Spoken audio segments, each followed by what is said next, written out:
My fellow Nerdicans, welcome back to another episode of the Jank Tank. Today we've got a deck profile for the winning deck of our last video, and that's going to be Fused Zamasu Supreme Strike. What we got here is the Metal Leader from TCG Metals, the manga version, or the gold manga version I should say. So as you can see, the background, it's a bunch of the strips from the manga.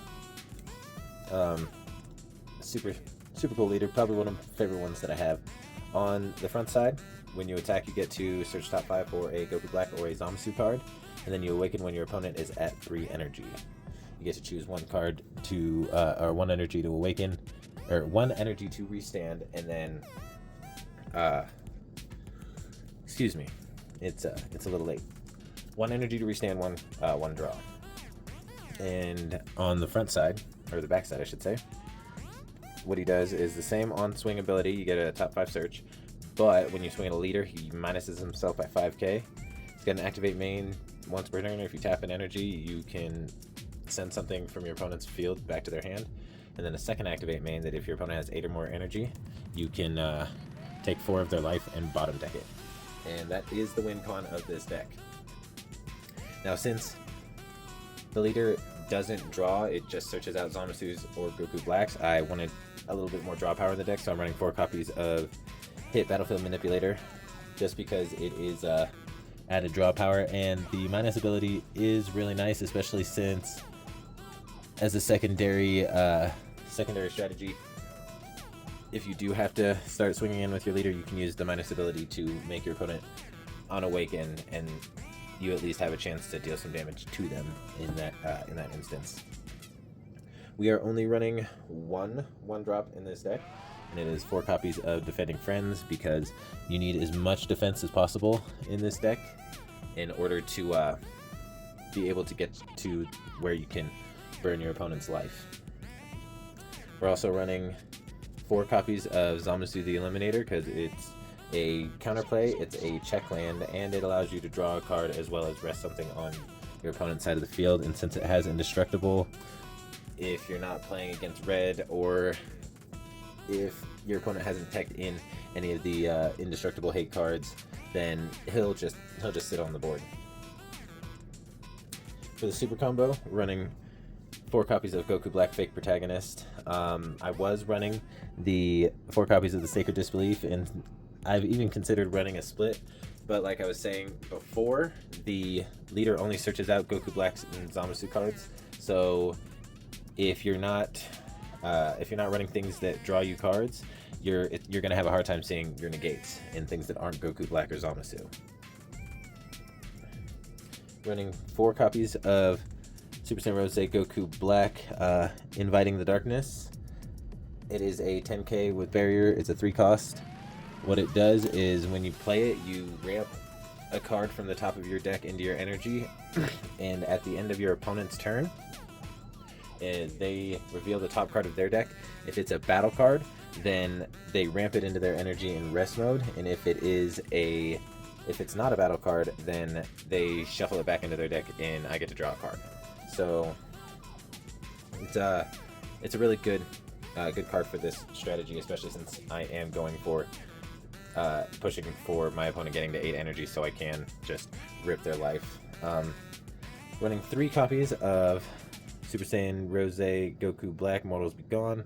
1 because it fits the archetype perfectly, because it is a Goku Black, so it is searchable, as well as being a good pressure piece, and it is removal and draw power, so you can bottom deck a 4 or less, draw a card, and activate battle, play it out for 1 blue energy. If you have 3 or more, okay, so if your leader is mono blue or a Zamasu card or Goku Black card, and you have 3 or more Z energy, play this card.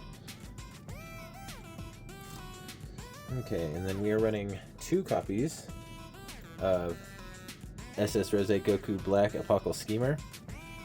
This was a last minute addition because I just wanted to, I had 2 floating spaces, and I wanted to try it out because I was using the 2-drop counterattack Goku Black that allows you to, if your opponent is at 2 or less energy, you can ramp them in energy, or if your opponent is at 3 or more energy, you untap 2 energy, so it's essentially like a free negate. But this guy, you tap 4, He is a 20k double striker with deflect, and when he hits the board, you play out 4 shadow tokens that all gain blocker until the end of your opponent's next turn. So it's added defense. I mean, we all know it kind of struggles against green because green's got dormant, and anything that has like a token wipe is going to just get rid of those guys. But if you're playing against a strat that doesn't have a token wipe, it's still a really good card, is because it also, if it's on the board at the end of your turn, you get to restand a blue or yellow, blue and yellow multicolor energy. And then we're gonna get into what kind of really makes the deck start to tick, and it is well, I wouldn't say it starts to tick. I guess it's more accurate to say like this is a very pivotal piece of the engine because it is how we get the Tragedy Overground out there. But it's Fused Zamasu, Advocate of Evil. It is a 24k Union Patara for free. You can Union Patara with cards from your energy, so it comes in very handy for that. And like I said, Union Patara is for free, and since it is a Zamasu, it does have Indestructible. So like I said before, if you're not playing against red, or if your opponent hasn't taken in any Indestructible hate, then we got that guy going for us right there. And then for our finisher, we're running 2 copies of Fused Zamasu Divine Providence. Union Patara for 6, 4 blue, 2 yellow. Obviously it has Indestructible, and when you play this card using Union, you get to look at your opponent's hand and choose 2 cards from their hand, any card at all, and place it into their energy in rest mode. So once you Tragedy Overground with your boss card, which, you know what, let's bring that out now instead of waiting to get there, because this is one of the few decks that I have that actually have decks that, or battle cards that cost higher than 8. So let's scoot this guy over. We have him here as an EX Evolve target for Fused Zamasu, the Divine Immortal, and you EX Evolve into him for 4 blue energy, and he is a 35k dual attacker with Indestructible, and if you pop him off the board, you get to play Tragedy Overground from your deck, hand, drop, or energy. Yeah. You get to play Tragedy Overground from your deck, drop, hand, or energy. And what Tragedy Overground does, it is a board wipe ignoring barrier. It puts everything that's on your opponent's board into their energy, obviously with the exception of Z battle cards since they get removed from the game when they're removed from the battlefield. But it's a board wipe and ignoring barrier, and while it's on the field, it makes it so if your opponent attempts to play a battle card with an energy cost of 4 or higher, it's placed in their energy instead. And it also has a permanent that this card can't be removed from battle areas by the skills of your opponent's battle cards.